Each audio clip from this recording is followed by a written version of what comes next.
la nostra tappa successiva è al Migò e con il nostro cuoco, chef. Salve, io sono Migotto Mirko del ristorante Migò di Treviso.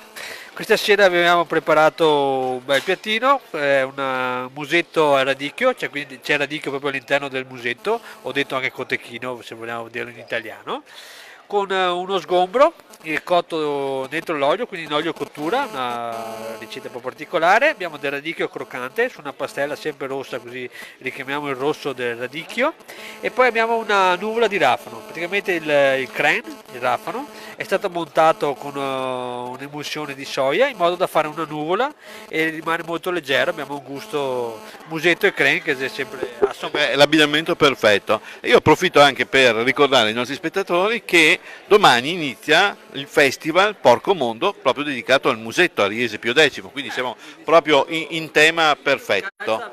Calza Pennello, vorrei ricordare dove trovano il tuo ristorante, i nostri telespettatori. a prima periferia di Treviso, appena fuori le mura, 500 metri dalle mura, sulla strada ovest, via della Repubblica. Quindi. E il ristorante è il Migò. Benissimo. Al Migò, ma da dove deriva? Dimmi un po' il Migò. Io faccio Migotto di cognome, allora abbiamo tagliato il cognome.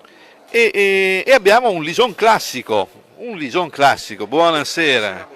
Beh, un grande territorio, quello del Lison Pramaggiore, e voi siete qui con un Lison classico di OCG 2017 e l'azienda è Mulin di Mezzo. Sì, signore. Perché ci sarà un mulino lì. Esattamente. Allora siamo in compagnia del signor? Paolo Lazzarin.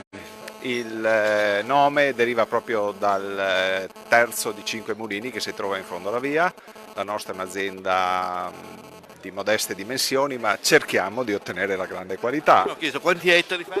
Ma a conduzione sono 6 ettari, quindi Nel piccolo però ci sta il buono e il bello. sì, con molta determinazione si possono ottenere dei buoni prodotti. Il terreno, il territorio ci dà la possibilità di ottenere questi prodotti con un lavoro molto interessante, molto impegnativo in vigna, basse produzioni, defogliazione, cura estrema del grappolo. Riusciamo a ottenere questo vino che un tempo si chiamava Tokai, ora si chiama Lison Classico, è un DOCG. Questa sera presentiamo questo vino che ha 14 gradi e mezzo, tutto da provare. Tutto da provare, quindi ricordiamo ai nostri spettatori che vengono a trovarvi, quindi Annone Veneto. Annone Veneto, l'azienda, ripeto, si chiama Mulin di Mezzo. Chi ci viene a trovare è sempre molto ma molto Avete benvenuto. anche accoglienza, immagino. Sicuramente. E basta, l'abbinamento l'abbiamo visto, dopo verremo a degustarlo. Grazie a voi. Grazie, buonasera.